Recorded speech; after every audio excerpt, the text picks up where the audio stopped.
दोस्तों क्या आप लोग को मालूम है कि जून 2021 में इंडिया में जो इलेक्ट्रिक व्हीकल थे टू व्हीलर वाले उनकी संख्या से 4000 थी और अभी पिछले महीने की बात करें तो यह आंकड़ा 50,000 के ऊपर पहुंच चुका है सितंबर 2022 में।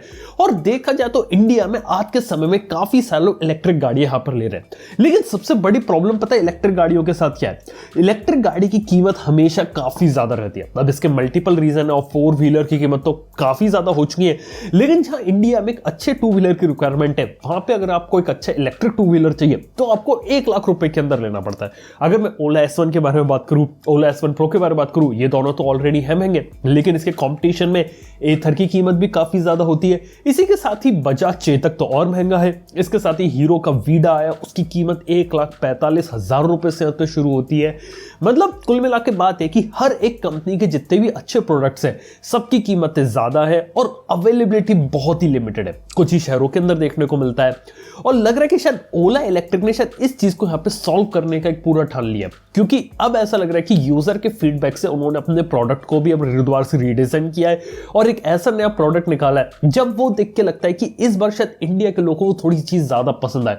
और यहां पे उन्होंने सरप्राइजिंगली ओला S1 एयर को निकाल दिया, जो कि वो डायरेक्टली कंपीट कर रहे हैं एक एक्टिवा से। यानी कि आमतौर पे एक्टिवा 80,000 रुपए के प्राइस पॉइंट पे आती है और 80,000 के ही एक शोरूम प्राइस पे ये लोग लेकर आ गए अपना ओला का S1 एयर। अब S1 एयर देखा जाए उसी का ही एक लाइटर वर्जन है, बट बेसिकली उन्होंने यहां पर क्या किया कि उसी वाले मॉडल को लिया और जो लोगों का जो फीडबैक आया था, जो हमने कंपनी को दिया था, हमने वीडियोस के अंदर भी बताया था कि कब यहां पे प्रॉब्लम है सॉल्व होनी चाहिए, और डिजाइन देख के ऐसा लगता है कि वहां पे चीज सॉल्व हो गई। जैसे कि अगर आप आगे की तरफ बैठेंगे तो बीच में एक हम्प आता था और किसी गाड़ी में कोई हम्प नहीं आता बीच में, तो इस बार उन्होंने फ्लैट बोर्ड दे दिया S1 एयर के अंदर। ये एक अच्छा काम किया।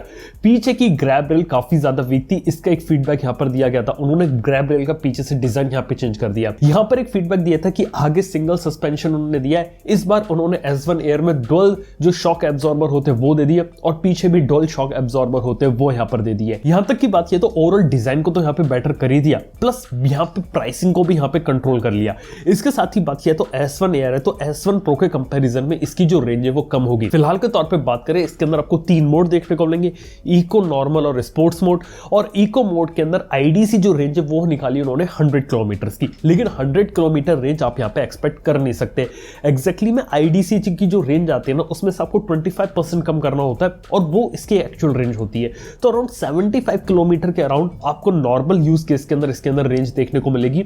और अगर इसके अंदर गाड़ी अगर कोई ज्यादा भगाता है स्पोर्ट्स मोड में तो यहां पे आपकी रेंज हो जाएगी 40 से 50 किलोमीटर। ये एक फैक्ट की बात है, क्योंकि S1 Pro है मेरे पास, उसमें चेंजेस करें जैसे कि बैटरी पैक को चेंज कर दिया डिजाइन के अंदर वो। इसी के साथ ही बात किया तो इस बार ये लोग हब मोटर को यहां पे यूज कर रहे हैं।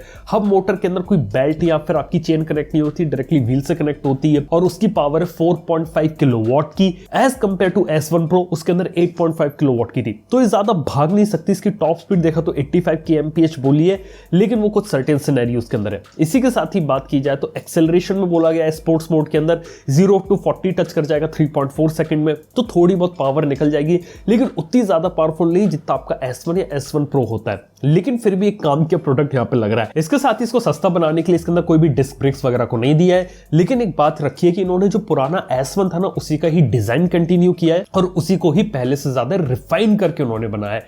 ये एक चीज अच्छी लगी और देख के ऐसा लग रहा है कि ये एक ऐसा प्रोडक्ट है जो मार्केट में काफी ज्यादा किल कर सकता है, क्योंकि लोग की डिमांड रहती है कि 1 लाख से कम में एक अच्छा स्कूटर हमें चाहिए जो कि इलेक्ट्रिक हो, पेट्रोल का खर्चा नहीं आए और A पॉइंट से B पॉइंट जाना है वो चीजें कंपेयर कर ले। ये सारी चीज हो जाएंगी। लेकिन इसके साथ ही ओला जाना चाहता अपनी टेक्नोलॉजी के लिए और टेक्नोलॉजी वाले फीचर्स इन्होंने इसके अंदर डाले हैं। 7 इंच का टच स्क्रीन है, वही प्रोसेसर, वही स्टोरेज वगैरह सारी चीजें वही इंक्लूड कर रहे हैं। जैसे की बात करें इन्होंने अपना मूव OS 3 भी यहां पे अनाउंस करा है, जिसके अंदर आपको मतलब इस बार पार्टी मोड दे दिया, इस बार मल्टीपल प्रोफाइल्स इन्होंने दे दी, नेविगेशन इन्होंने यहां पे ऑलरेडी प्रोवाइड कर दिया था। और देखा जाए तो यहां पे इन्होंने प्रॉक्सिमिटी अनलॉक जैसा फीचर भी डाला है, जिसके अंदर जेब के अंदर अगर आपके मोबाइल फोन हो और अगर आप यहां पे अगर आप ओला के नजदीक जाएंगे तो ये बिना चाबी के ऑटोमेटिकली अनलॉक हो जाएगा, क्योंकि ओला के स्कूटर्स के अंदर कोई चाबी आपको देखने को नहीं मिलती। तो हाँ, इस टाइप के काफी सारे नए फीचर्स को इन्होंने इंक्लूड किया है और इस टाइप के काफी सारे फीचर्स को यहाँ पे डाला और देख के अच्छा लगा कि जो फीचर उनके सॉफ्टवेयर वाले थे वो सारे इसके अंदर भी कैरी फॉरवर्ड हो रहे हैं और वहां पे कोई कॉस्ट कटिंग नहीं करी।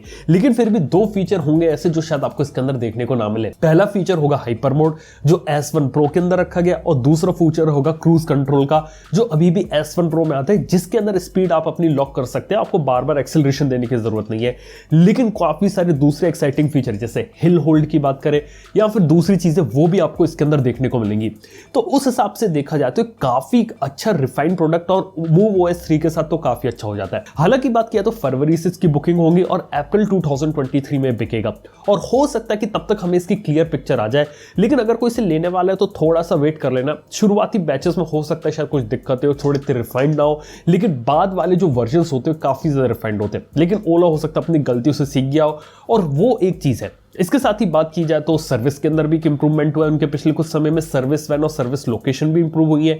इसके साथ ही इस बारे को एक नया कंसेप्ट भी लेके आया, अपना ईवी का एक्सपीरियंस जोन उन्होंने सेटअप करे है, जहां पे आप गाड़ी लेने से पहले इसको अच्छे तरीके से जांच सकते हैं, इसकी टेस्ट ड्राइव वगैरह ले सकते हैं। साथ ही साथ गाड़ी खरीदने से पहले आप इसको 24 आवर्स के लिए अपने पास लेके आ सकते हैं और 24 घंटे तक इसका ट्रायल रन ले सकते हैं। इस टाइप का अगर 24 आवर्स की अगर टेस्ट ड्राइव अगर यहाँ पर हो रही है, तो वो मैं कहूंगा कि कोई भी लेने वाला है ना, अपना पैसा डालने से पहले इसकी एक बार टेस्ट ड्राइव ले लेना, 24 घंटे तक उसे यूज करके देखना, आपको यहाँ पे पूरी पिक्चर यहाँ पे क्लियर समझ में आ जाएगी। इसके साथ ही ओला का हाइपर चार्जर नेटवर्क का भी रोल आउट हो गया है। इसको आने में डिले बहुत ज्यादा हो गया, लगभग 1.5 साल होने वाला है। और देखा तो स्पेसिफिकेशन पहले ये थी कि 18 मिनट में 75 किलोमीटर कर देगा, लेकिन अभी क्लेम किया गया कि 15 मिनट्स में 50 किलोमीटर की चार्जिंग ये प्रोवाइड करेगा। और ये चीज डिपेंड करेगी टेम्परेचर क्या है आसपास का, बैटरी का टेम्परेचर और एम्बिएंट टेम्परेचर पे। लेकिन अभी सिर्फ 50 लोकेशन पर आएगा, देखना है कि बाकी लोकेशन तक ये चीज कब आती है, ये एक देखने वाली बात होगी। इसी के साथ ही बात किया तो MoveOS 3 उन्होंने यहां लॉन्च कर दिया, लेकिन बात यह है कि उनका जो वर्जन है ना, वो अभी बीटा के अंदर है। अब उन्होंने पहले बोला था दिवाली तक सबको मिल जाएगा, लेकिन वो चीज मेरे को थोड़ा मिसलीडिंग लगी। अगर दिवाली पे सबको दे तो अच्छा रहता, लेकिन अब लग रहा है कि दिसंबर यानी क्रिसमस तक ही आपको देखने को मिलेगा, क्योंकि अभी देखा जाए तो बीटा वर्जन ये लोग निकालेंगे। देखा तो बीटा का सेंस भी समझ में आता है कि अभी अगर सॉफ्टवेयर उन्होंने सबके लिए निकाल दिया और सॉफ्टवेयर में अगर कोई गड़बड़ हो गई और बाद में पता चला तो ज्यादातर लोगों को दिक्कत हो सकती है। लेकिन बीटा में वही लोग साइन अप करेंगे जिनको पता होता है कि एग्जैक्टली सॉफ्टवेयर क्या है, किस तरीके से यहाँ पे काम करता है, और उनको अगर कोई दिक्कत आएगी तो सही तरीके से उसको कंपनी को बताएंगे और कंपनी उसे रेक्टिफाई करेगी। ये एक बहुत ही अच्छा चीज करेगा अगर इस टाइप की चीज अगर इंप्लीमेंट होती है। लेकिन अगर ये बात पहले से क्लियर कर देते कि हम दिवाली पे बीटा रिलीज करेंगे और क्रिसमस तक आपको स्टेबल मिलेगा, तो आप ये समझ सकते हैं कि 1 महीने का यहाँ पे ट्रायल टेस्टिंग रहेगी MoveOS 3 की बीटा की। अब देख रहे हैं कि MoveOS 3 की बीटा में उन्होंने बहुत सारे फीचर प्रॉमिस करे, अब एग्जैक्टली वो किस तरीके से काम करते हैं वो एक देखने वाली बात है।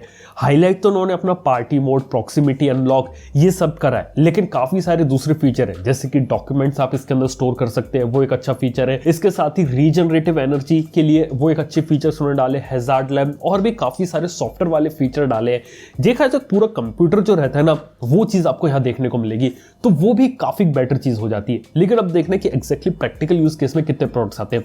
और इसके साथ ही ओला ने फाइनली अपने एक्सेसरीज निकाल दी, क्योंकि ओला इलेक्ट्रिक पिछले साल से जब से आया तब से एक सबसे बड़ी प्रॉब्लम थी कि उसके अंदर सेंटर स्टैंड ही नहीं था। ये प्रॉब्लम मैंने अपने रिव्यू के अंदर भी बोली थी कि उसके अंदर सबसे बड़ी दिक्कत है कि सेंटर स्टैंड नहीं है। अब वो चीज आ गई ऑफिशियली। इसके साथ ही जो साइड फुट रेस्ट होता है वो चीज इंप्लीमेंट हो गई है। तो वो कुछ एक्सेसरीज अनाउंस हो गए, लेकिन वो अब जनवरी से मिलना शुरू होंगे। और इसके साथ बहुत सारे दूसरे एक्सेसरीज भी है जिन पर ये लोग काम कर रहे हैं, और वो देखना हो कि फ्यूचर में किस तरीके से आते हैं। एक कॉन्सेप्ट दिखाया था कि जो इनका बूट स्पेस है, बड़ी स्पेस कहते हैं, वो काफी ज्यादा बड़ा है, तो वहां पे आप ऑर्गेनाइज कर सकते हैं अपने सामान वगैरह को, तो वो एक अच्छी चीज है। तो कुल मिला के बात किया तो at the end of the day बोलना चाहूंगा कि यहाँ पे ओला इलेक्ट्रिक जो वो कंप्लीटली जो एक्टिवा रहती है ना, उसको खत्म करने के अंदर लगा हुआ है कि जो एक्टिवा रहती है वो अपनी इलेक्ट्रिक गाड़ी ले आए, या फिर वो कंप्लीटली 2025 तक इंडिया में पूरा अपना जो 2 व्हीलर के अंदर इलेक्ट्रिक होता है ना, उससे वो करना चाहते हैं।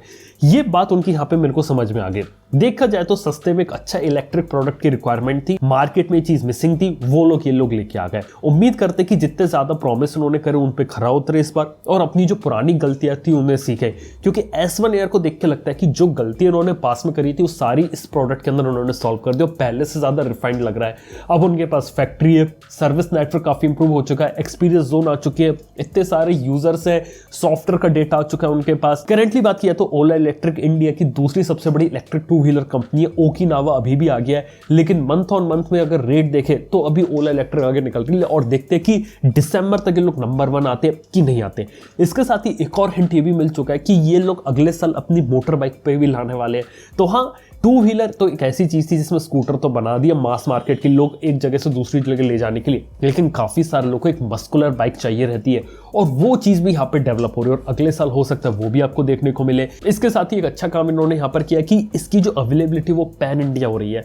आप इंडिया में ज्यादातर लोकेशन पे कहीं पर भी इसे मंगवा सकते हैं। डीलरशिप्स नेटवर्क के ऊपर इनको रिलाई करने की जरूरत नहीं। और ये एक सबसे बड़ा रीजन है कि ये अपने प्रोडक्ट की प्राइस क्यों कंट्रोल कर पा रहे हैं, क्योंकि बीच में कोई मिडिल मैन नहीं रखा, डायरेक्टली कंज्यूमर को बेच रहे हैं। तो वो एक एडवांटेज है इसके साथ। तो खैर देखते हैं फ्यूचर क्या रहता है। काफी सारे लोगों को ओला इलेक्ट्रिक का स्कूटर पसंद आ रहा है, काफी सारे लोगों को तब पसंद नहीं आया लेकिन फिर भी गए, और हो सकता है S1 एयर के बाद काफी सारे लोग इसके ऊपर दोबारा से मूव ऑन कर जाए। इसी के साथ ही बात की जाए तो अगले साल जब मोटर बाइक आएगी, ये लोग काफी सारे टू व्हीलर सेगमेंट में कूदने वाले हैं। और तो और बात की जाए तो इनकी कार भी ऑलरेडी प्लान्ड है, जो कि उसका भी एक टीजर यहां पे हमें देखने को मिल जाएगा, जो कि देखने में काफी ज्यादा एक्साइटिंग लगती है। अब देखते हैं कि आने वाले समय में क्या रहता है, ओला इलेक्ट्रिक की कहानी क्या रहती है। प्रोडक्ट तो एक्साइटिंग लॉन्च कर रहे हैं, लेकिन अगर इसी रेट से अगर बढ़ते रहे तो शायद काफी बड़ी इलेक्ट्रिक कंपनी बन सकते हैं इंडिया की। और बाय द वे क्या मैंने आपको बताया कि इंडिया के बाहर भी लोग ऑलरेडी एक्सपेंड कर रहे हैं।